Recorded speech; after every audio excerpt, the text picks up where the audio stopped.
వాడు కనపడితే సముద్రాలు తడబడతాయి.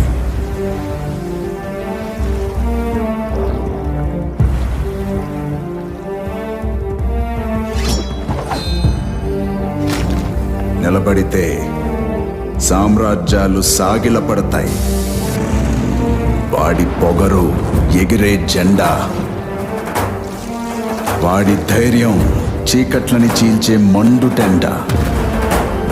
వాడు భూతల్లి చనుబాలు, గోండు బెబ్బులి,